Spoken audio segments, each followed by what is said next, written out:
Scarrets with Riverbend Family Ministry, coming at you with our community corner again today. We've got some exciting things happening in our community, and I know we share this on a regular weekly basis. Today we're going to talk about back to school. Yes, it is that time. I have kids saying, oh, it's time to go back to school. I have parents, I know you're out there going, yes, my kids are going back to school. And I have teachers saying, oh, vacation is almost over. But there's a lot of things that need to happen between now and then. There's a lot of supplies and a lot of things that need to be purchased. Sometimes that's a real stress on our families. We know that because we serve a lot of those families here. And a lot of our families say, you know, those are things that are required for our kids to go back to school. And if you have 3, 4 children, that can be really, really hard. So today I'm really excited about the guests that we have. I have Amy Martin from Hartford Assembly. She is actually the Back to School Bash coordinator. She has watched this grow, and we're going to talk a little bit about that. And I have Josh Nation, who has volunteered and been a part of that in years past, and also is a board member with Riverbend Family Ministries. So he knows the importance of community coming together to serve community. So Amy, welcome. Thank you. It's really good to have you here, and Josh, it's, you know, you hang out here all the time, so it's just I can't get away from this place. It's awesome. It's good to have you at the table. But Amy, really, I want to focus on the Back to School Bash and how that got started, and what you felt like was a need in our community, and how you've watched that grow. And then we're going to talk about how you go about getting these things, and how your family can maybe get involved. If you're a community agency and want to get involved, so we're going to talk a little bit about those things. Amy, first tell me about yourself and tell me how this really got started. Well, I've worked at Hartford Assembly since 2010, and we started the Back to School Bash with 125 backpacks. 125. Write that number down. We ran out of backpacks within the first 10 minutes of starting the bash, and it broke my heart to see moms and kids turned away. Yeah. So the next year we doubled our backpacks, and we still ran out. And so this year we will have 1,200 backpacks. So you're telling me just 6 years ago you started with 125 backpacks, and now we've already grown to 1,200 backpacks. Correct. That's incredible. How does that happen? Because I know there's a lot of work that goes into getting these supplies and getting these stuffed and getting this all organized, because our film was a part of this last year and set up a table, and it is a fine-oiled machine. I mean, you all run this so well. So tell me what's involved in this and how people can participate, or... Well, we fundraise and look for sponsors all year long. Yeah. And so every single thing that is put into the bash is either donated or fundraised for. Okay. And so we're always looking for sponsors. We are very grateful for the 40 sponsors we have this year. GRP is a huge asset to the bash, and Phillips 66 is always helping us with the backpacks. That's so we are awesome. very grateful for them. But we work all year at it, and every year we just try to make it better. We want it to be well organized, run smooth, and we try to add something to the backpacks every year. So if there's a parent that might be listening and say, hey, I'm new to the community and we're really in need of these supplies, how does this process work? Well, when they get there on the day of the bash, they will go to registration and they will register their student. Now, do they register beforehand somewhere, or is it that day that they register? Well, we were doing online registration. Okay. But that is now closed because we reached 600 students already. Wow. So there will be over 600 students. There'll be another 600 backpacks at the bash. So they will just come with their students. Students must be present to get a backpack. Okay, so you must bring the kids, but there's a lot of things to do with the kids, and we're going to talk about that in the middle. And so they come and they get them registered, they get a wristband, and then we give them a backpack. Inside the backpack is folders, notebooks, a pencil box, crayons, pencils, scissors, erasers, glue sticks, Kleenex, the basics to help them get started. I feel like I'm going to do this, like, Vanna.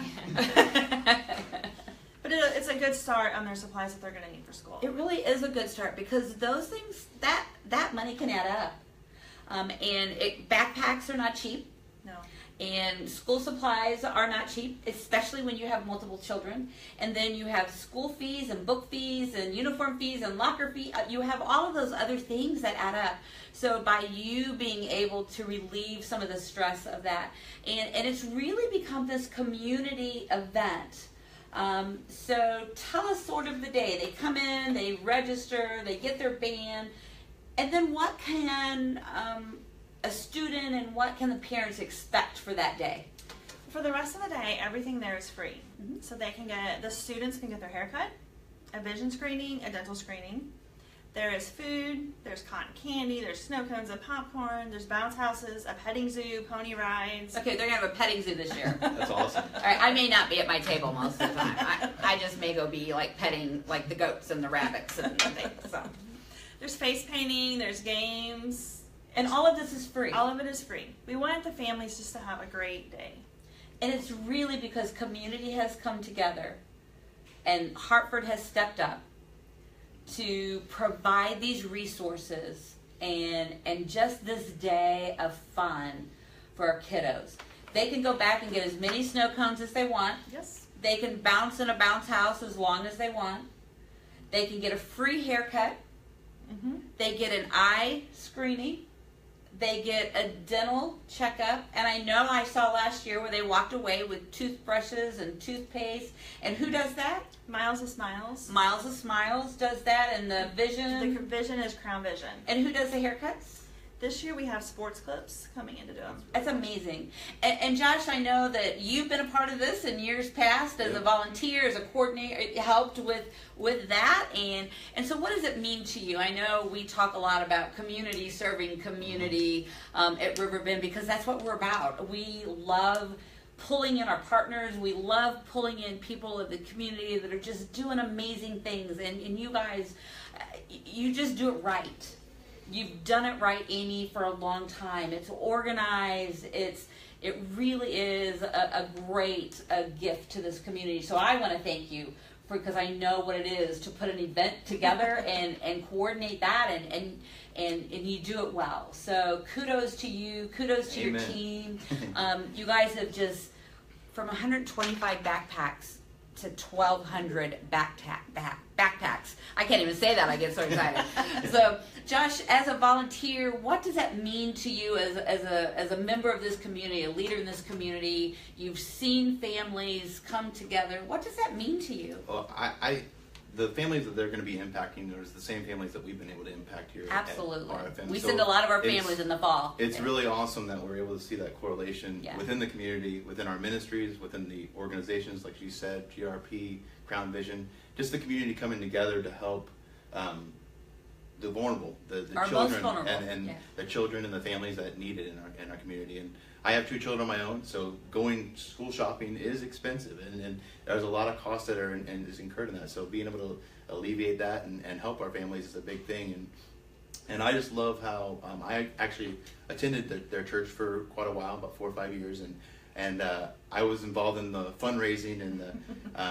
I swear I could get free stuff from anyone, and I was blessed with just being able to help out with that and just see kids' face light up when you give them a bag of DVDs that they get to watch family films and just them eating a hot dog and just excited about the entertainment that's going to be there and the entertainment that's been at this thing. It gets better every year, and it just surprises me what Amy is able to do and Pastor Dave there too and all the rest of the volunteers. And I just want to throw out a couple other numbers. When I attended there, we had about probably 50, 60 people in attendance, and we helped over the last few years. You've had over 2,500, 2,000 people. Hartford only has like 1,500 people that live in it, so it's amazing how many people it's drawn. I think a couple of the statistics, you can correct me if I'm wrong, but one of the years that we had 322 different families that were involved at one time, and then we had from all different communities, like almost 30 to 40 miles away from here, that were drawn to this event. So not only is it impacting the Riverbend area, but it's impacting everyone in this area, so and outside the area too. So I appreciate what they're doing, and it's really awesome. It is. It really is awesome. And here it is. At the end of the day, we can serve our most vulnerable, but there is nothing better than a child starting school with a new backpack. That's right. A new pencil, their own spiral notebook, not one where pages have been torn out. Because a lot of times our kiddos are not the captains of their own ship. And a lot of times there's a lot of things happening in that family that are going to cause them to feel like they don't matter, that they don't count. But they show up with their new backpack, and they show up with things that are theirs, that are new, that are theirs. And it puts them on an equal playing field from the very get-go. That's so impactful for our kiddos. And so I thank you. If somebody still wants to be involved, whether monetarily donate, maybe get a group together, how do they do that? Who do they contact? Where do they go? Let's talk about the date and what happens. Well, the date is Saturday, July the 29th. That's from 10 to 2. Saturday. It is at the Lewis and Clark State Historic Site. Okay. Route 3 down by the tower, Yes. just south of the tower. Okay. And so if they are still wanting to get involved, of course we are still looking for donations. We always take monetary donations. If there's a business out there that would say, hey, I want to give you 10 cases of water, we would love that. They can call the church and get a hold of me there. The number's 254-9467. Let's repeat that again. 254-9467. And what is your biggest need right now? If somebody's listening out there and says, I believe in this project, I want to help, what's your biggest need right now? The last thing that I'm going to buy is all the water. All right. All right, Facebook. Let's do it. I need water. That's easy. I need water. Amy needs water. Pour it on her. If we have enough, we'll do it. All right, so July 29th, 10 to 2, down at the, where? Tell me The again. Lewis and Clark State Historic Site. Yeah. And if you've not been in there, It's really cool. it's going to be open that day as well. So go in and tour that. Bring the family. Lots to do. Anything else you want to say? No, I'm looking forward to coming out and checking it out and bringing my boys too, so it's going to be fun. Yeah, it's going to be a good day. So Facebook, Amy, Josh, thanks for being a part of the Community Corner, and we will see you later. See ya. Bye. Bye.